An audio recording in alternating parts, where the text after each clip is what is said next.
आज नरेंद्र नगर में राजमहल में बद्रीनाथ धाम के कपाट खुलने की तिथि होगी घोषित। बसंत पंचमी की परंपरा के अनुसार लिया जाएगा शुभ निर्णय। देहरादून में शादी सीजन में साइबर ठगों का नया तरीका। डोईवाला के रानी पखेरी निवासी व्हाट्सएप पर आया शादी का फर्जी कार्ड। शंकराचार्य विवाद पर कांग्रेस मुकर। 24 व 25 जनवरी को प्रदेश भर में कार्यकर्ता करेंगे मौन उपवास। उत्तराखंड में अप्रैल में हो सकती है यूकेएसएससी स्नातक स्तरीय परीक्षा। पेपर लीक आरोपों की सीबीआई कर रही है जांच। उत्तराखंड के पूर्व मुख्यमंत्री कोश्यारी ने समाज को दिया नया संदेश। लिया देहदान का संकल्प। प्रदेश में आज बदलेगा मौसम। बारिश बर्फबारी का ऑरेंज अलर्ट। ओलावृष्टि और तूफान की भी आशंका। आप देख रहे हैं के न्यूज, खबरों का सारथी। अब रुक करते हैं खबरों का। खबर आपको देहरादून से बताने जा रहे हैं, जहां बद्रीनाथ धाम के कपाट खुलने की तिथि आज घोषित की जाएगी। आज नरेंद्र नगर राजमहल में तिथि की घोषणा होगी। बसंत पंचमी में परंपरा के अनुसार लिया जाएगा ये शुभ निर्णय। डिमरी पंचायत के सदस्य ने यात्रा को लेकर ऋषिकेश पहुंचे। यात्रा का ऋषिकेश में विधिवत किया गया स्वागत। घड़ा यात्रा नरेंद्र नगर के लिए होगी रवाना। देहरादून से इस वक्त की अहम और बड़ी जानकारी बता रहे हैं। बसंत पंचमी पर परंपरा अनुसार लिया जाएगा शुभ निर्णय। इसी चलते डिमरी पंचायत के सदस्य घड़ा यात्रा के चलते वहां पहुंचे हैं। यात्रा का ऋषिकेश में विधिवत स्वागत भी किया गया। राजधानी से आपको अहम जानकारी बता रहे हैं।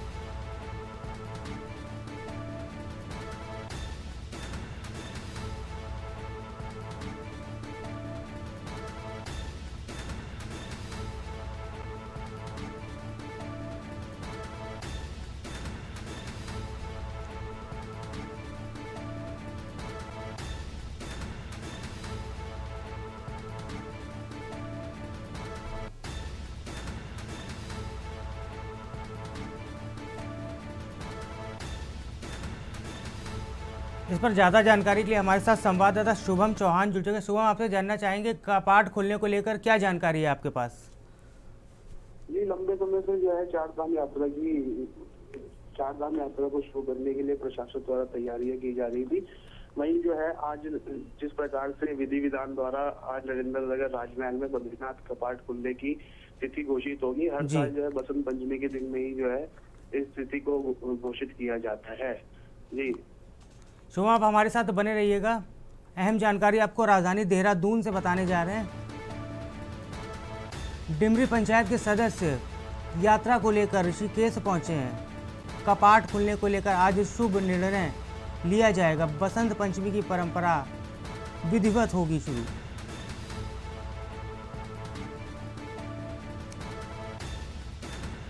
देहरादून से आपको अहम जानकारी बता रहे हैं।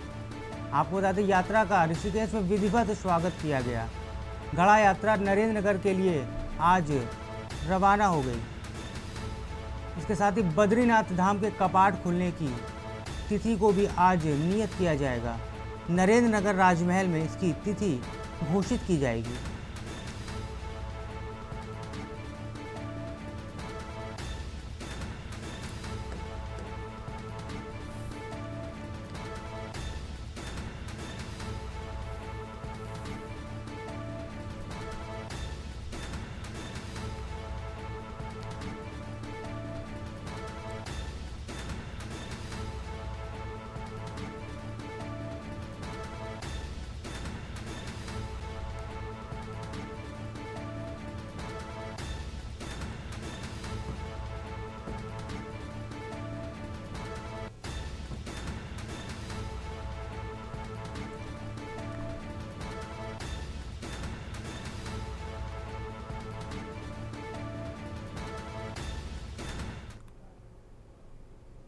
एक और अहम जानकारी आपको देहरादून से बताने जा रहे हैं, जहां प्रदेश भर में मौसम में अचानक बदली करवट। देहरादून सहित कई इलाकों में बारिश, ठंडी हवाएं और चली।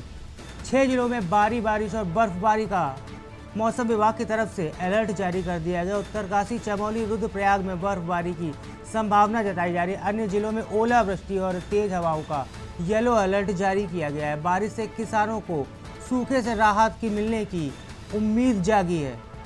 जंगल की आग की घटनाओं में भी इस बारिश से आने से संभावना कम होगी। शुक्रवार को मौसम ने अचानक बदली करवट। देहरादून से अहम जानकारी बता रहे हैं।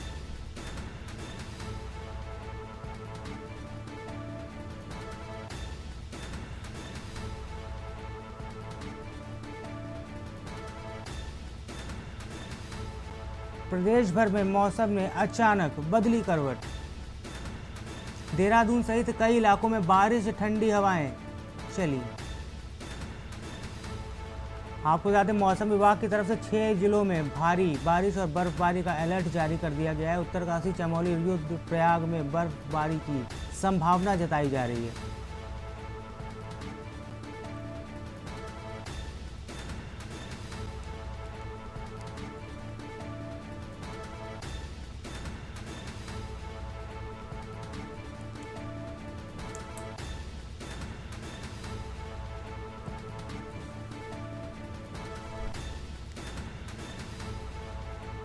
इस पर ज़्यादा जानकारी के लिए हमारे साथ संवाददाता शुभम जुड़ चुके हैं। शुभम, मौसम को लेकर क्या जानकारी है आपके पास?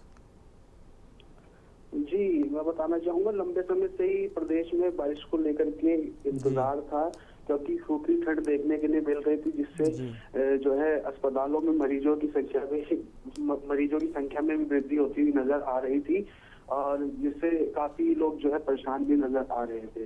रही बात कृषि क्षेत्र की, तो कृषि क्षेत्र में भी कई जो है जिस प्रकार से फसलों में पानी की आवश्यकता होती है, उस प्रकार की जो है पानी की भरपाई जो है उन फसलों में नहीं हो पा रही थी, जिससे कहा जा सकता है कि आज जैसे मौसम ने जो करवट ली है, कई प्रदेश के कई जिलों में जो है बारिश देखी जा रही है। अभी भी मैं आपको बता दूं कि देहरादून में जो है हल्की मध्यम बारिश हो रही है, तो वहीं पहाड़ी क्षेत्र मसूरी में जो है बर्फबारी भी देखने के लिए मिल रही है, जिससे जो है एकदम से जो है पर्यटन जो है बाहर से आने वाले, शहरों से आने वाले, अन्य प्रदेशों से आने वाले जो पर्यटक हैं, वो प्रदेश में अब जो है बर्फबारी देखने के लिए भी यहाँ पर आएंगे, जिससे मौजूदा हालत ये है कि प्रदेश में जो है बर्फ को देखने के लिए पर्यटकों की संख्या का भी इजाफा देखने के लिए मिलेगा। 6 जिलों में भारी बारिश का अलर्ट मौसम विभाग के द्वारा जो है लगातार जारी है। उत्तरकाशी की बात करें, चमोली, रुद्रप्रयाग में बर्फबारी जो की संभावना और अधिक बनी हुई है। जी, शुक्रिया शुभम, जानकारी देने के लिए। आप हमारे साथ बने रहिएगा।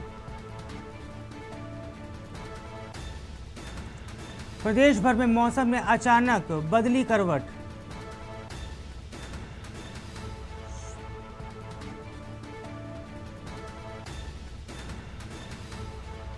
आपको बता दें, देहरादून सहित कई इलाकों में बारिश से ठंडी हवाएं चली। इसके साथ ही मौसम को और ओलावृष्टि को लेकर येलो अलर्ट जारी कर दिया गया। आपको बता दें, 6 जिलों में येलो अलर्ट जारी किया। उत्तरकाशी, चमोली, रुद्रप्रयाग में बर्फबारी की संभावना मौसम विभाग की तरफ से जताई जा रही है। अन्य जिलों में ओलावृष्टि और तेज हवाओं का येलो अलर्ट मौसम विभाग की तरफ से जारी किया गया। बारिश से किसानों को सूखे से राहत मिलने की बड़ी उम्मीद की आस जागी है। जंगल की आग की घटनाओं में भी कमी आने की इससे संभावना जताई जा रही है।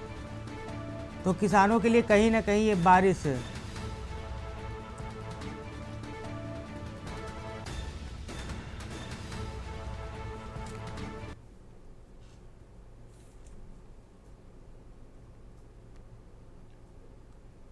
खबर आपको मसूरी से बताने जा रहे हैं, जहां पहाड़ों की रानी मसूरी में मौसम ने अचानक बदली करवट। हल्की बारिश के साथ पहाड़ों पर बर्फबारी भी देखी गई। लंबे समय से लोगों को था बारिश और बर्फबारी का इंतजार। पहाड़ों की रानी मसूरी में मौसम ने अचानक करवट बदली।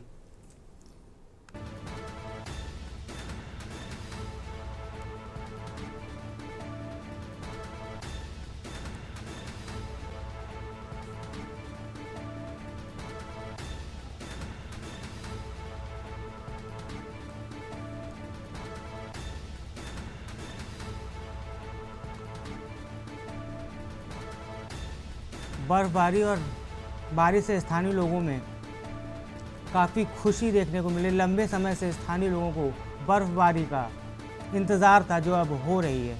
पहाड़ों की रानी मसूरी में बारिश और बर्फबारी देखने को मिली। इस पर ज़्यादा जानकारी के लिए हमारे साथ संवाददाता उपेंद्र जुड़ चुके। उपेंद्र, आपसे जानना चाहेंगे स्थानीय लोगों में कैसा माहौल है बर्फबारी को लेकर।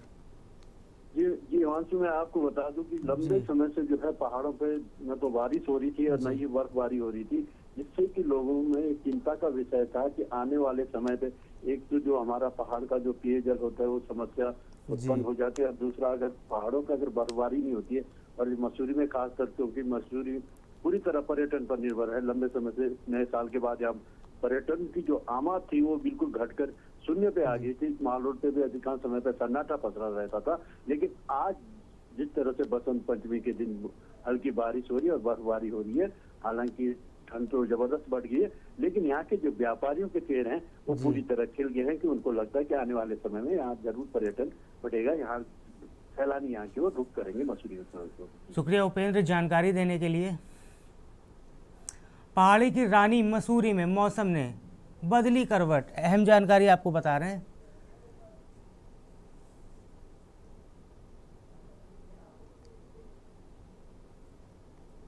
हल्की बारिश के साथ पहाड़ों पर बर्फबारी देखी गई, जिससे स्थानीय लोगों में और पर्यटकों में काफी उत्साह देखने को मिल रहा है। लंबे समय से लोगों को इसका इंतजार था।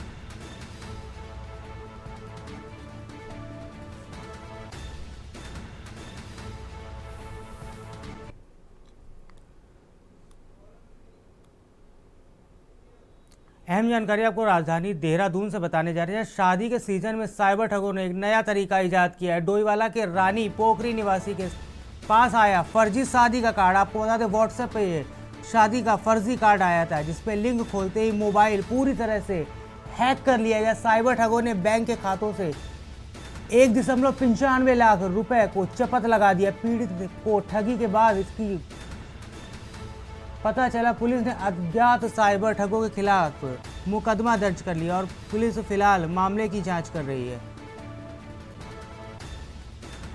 अहम जानकारी इस वक्त की आपको राजधानी देहरादून से बता रहे हैं। साइबर ठगों ने अनूठा ठगी का मामला सामने आया है। अनजान लिंक या एपीके फाइल बिल्कुल भी मत खोलें, ये अपील की गई है। शादी के सीजन में साइबर ठगों ने नया तरीका इजाद किया है। डोईवाला के रानी पोखरी निवासी के पास आया फर्जी कार्ड, जिसके बाद उन्होंने लिंक पर क्लिक किया, जिसके बाद उनका मोबाइल हैक हो गया और खाते से लाखों रुपए निकाल लिए गए। एपीके लिंक खोलते ही मोबाइल पूरी तरह से हैकरों के कब्जे में आ गया। साइबर ठगों ने बैंक खातों से 1.95 लाख की चपत लगा दी, जिसके बाद पीड़ित को काफ़ी बाद इसे ठगी के बारे में पता चला, जिसके बाद उसने तहरीर देकर मुकदमा दर्ज कराया इन साइबर ठगों के खिलाफ। इस पर ज़्यादा जानकारी के लिए हमारे साथ संवाददाता शुभम जुड़ चुके हैं। शुभम, आपसे मामले की जानकारी चाहेंगे। जी, जिस प्रकार से लगातार जो है साइबर ठगी में जो है इजाफा देखने के मिल रहा है, वो जो है प्रदेश के डोईवाला क्षेत्र में भी जो है एक जो है ये संगीन मामला देखने के लिए मिला है। साइबर ठगों के द्वारा जो है एक नया तरीका अपनाया गया है। रानी पोखरी जो एक जगह है डोईवाला की, वहाँ के एक व्यक्ति को जो है व्हाट्सएप पर एक शादी का फर्जी कार्ड का जो है इनविटेशन भेजा गया, जिसके माध्यम से उसने जब लिंक को खोला तो साइबर ठगों ने उसके खाते से, बैंक खाते से 1,95,000 रुपए जो है उड़ा लिए हैं। और जिसके बाद जो है पीड़ित को ठगी का पता चला तो उसने जाकर के पास में ही जो थाना है वहां पर जाकर के अपनी जो है ठगी की रिपोर्ट दर्ज कराई, जिसके बाद अज्ञात ठगों के लिए जो है पुलिस प्रशासन ने मुकदमा दर्ज कर लिया है। और उसके बाद जो है साइबर सेल की अपने साइबर पुलिस जो है लगातार जो है इसके लिए कार्रवाई करती नजर आ रही है। शुक्रिया शुभम जानकारी देने के लिए। देहरादून से अहम जानकारी बता रहे हैं आपको, जहाँ साइबर ठगों ने अनूठा ठगी का मामला सामने आया है। वक्त हो चला है छोटे से ब्रेक का, जल्द लौटेंगे। ब्रेक के बाद आपका स्वागत है। अब रुक करते हैं खबरों का। धर्मनगरी हरिद्वार में बसंत पंचमी के पावन अवसर पर आस्था अपने चरम पर नजर आई। तड़के भोर से ही हर की पौड़ी के ब्रह्मकुंड समेत सभी गंगा घाटों पर श्रद्धालुओं की भारी भीड़ देखने को मिली। देश के अलग अलग हिस्सों से पहुंचे भक्तों ने विधि विधान से मां गंगा में स्नान कर सूर्य की उपासना की और घाट को हर हर गंगे जय घोष से गूंज उठे। बसंत पंचमी की परंपरा के अनुसार घाटों पर पीले वस्त्रों में श्रद्धालुओं की खास मौजूदगी देखने को मिली है, जिससे पूरे माहौल को उत्सवमय बना दिया।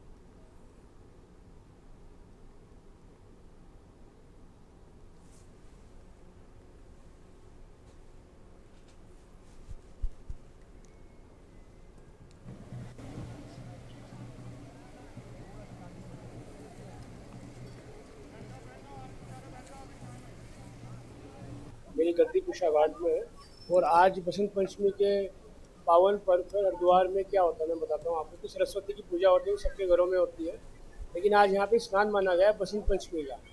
इसलिए क्योंकि आज के दिन जितने भी लोग हैं जनेऊ जो होते हैं, जनेऊ जो होते हैं, वो आज के दिन यहाँ पे हर पौड़ी पे जनेऊ कराए जाते हैं, मुंडन पूजा वगैरह होता है। तो इसलिए आज का स्नान बहुत अच्छा और उपलक्ष्य माना गया है। जैसे पूजा पाठ की जाती है भैया पूजा पाठ यहाँ पे पिंडदान वगैरह होते हैं, मुंडन पूजा होती है, श्राद्ध होते हैं। जो पहाड़ी लोग होते हैं, पहाड़ से जो आते हैं कुमाऊं से, वो आज के दिन यहाँ पे नेपाल से जो आते हैं, जो नेपाल से आते हैं वो उठाते हैं अपना श्राद्ध वगैरह करते हैं, ठीक है जी। और जो अपने गढ़वाल हो गए, कुमाऊं हो गए, वो यहाँ पे जनेऊ के लिए आते हैं। जनेऊ बस पूरे साल में बसंत पंचमी का एक ऐसा दिन है जिस दिन जो पूरे साल का सोच के बैठते हैं हमें अपने बच्चों के जनेऊ कराने हैं। जी का पर्व है। हम यहाँ पर जन्म शताब्दी माता जी भगवती देवी शर्मा की एवं अखंड दीप जी जिसे 100 वर्ष हो गया है, हमारे पंडित गुरुदेव पंडित श्री राम शर्मा जी ने जो प्रज्वलित किया था और जिसके सामने साधना की थी, उसको मनाने के उत्सव के संबंध में हम लोग यहाँ आए हुए थे। वहाँ से हम लोग यहाँ हर की पौड़ी में गंगा स्नान के लिए बसंत पंच पर आए हुए हैं और सभी साथियों के साथ यहाँ स्नान करके बड़े आनंदित हो रहे हैं। यहाँ का दृश्य देख करके हमें बहुत अच्छा लग रहा है। विकासनगर के तिपरपुर जाटोवाला क्षेत्र में उस वक्त हड़कंप मच गया जब बस्ती के करीब खेत में हाथी का शव बरामद हुआ। सूचना मिलते ही वन विभाग की टीम मौके पर पहुंची। फिलहाल वन विभाग ने पशु चिकित्सकों की मदद से हाथी का पोस्टमार्टम कराकर मौत के कारणों की जांच शुरू कर दी और मामला टिमली रेंज के तिपरपुर जाटोवाला क्षेत्र का है। जंगल से सटा हुआ इलाका होने के कारण यह अक्सर जंगली हाथियों की आवाजाही बनी रहती है। ग्रामीणों के मुताबिक मृत हाथी पिछले कुछ दिनों से इसी क्षेत्र में देखा जा रहा था। आशंका जताई जा रही है कि यह हाथी अपने झुंड से बिछड़ गया था और अकेले ही आसपास के जंगलों में भटक रहा था। आज सुबह बस्ती के पास स्थित एक खेत में हाथी का शव मिलने से ग्रामीणों में सनसनी फैल गई।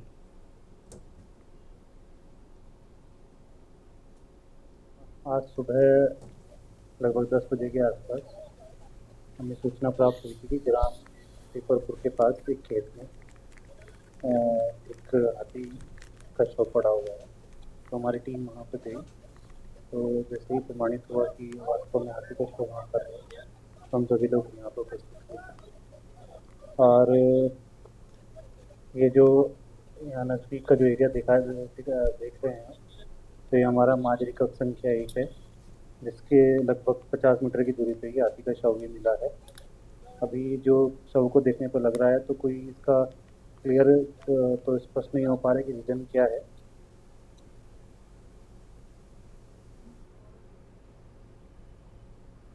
रामनगर में आज से बसंत महोत्सव का विधिवत शुभारंभ हो गया। 2 दिनों तक चलने वाले इस बसंत उत्सव के दौरान सांस्कृतिक, लोक कलात्मक और पारंपरिक कार्यक्रमों की श्रृंखला आयोजित की जाएगी। महोत्सव में पहले दिन नगर में उत्साह और उल्लास का माहौल देखने को मिला, जब रंग बिरंगी झांकियां निकालकर उत्तराखंड की समृद्ध सांस्कृतिक विरासत को जीवंत रूप में प्रस्तुत किया गया।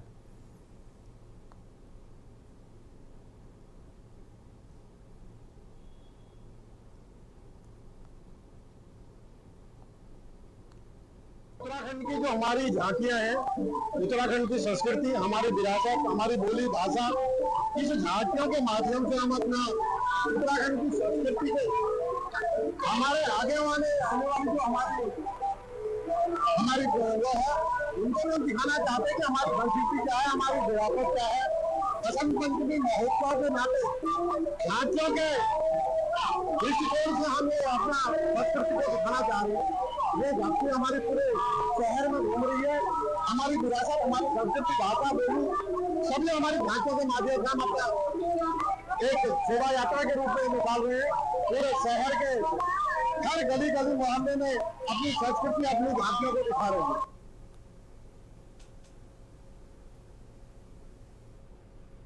खबर उत्तराखंड में फिलहाल इतना ही। आप बने रहिए के न्यूज़ इंडिया के साथ। नमस्कार।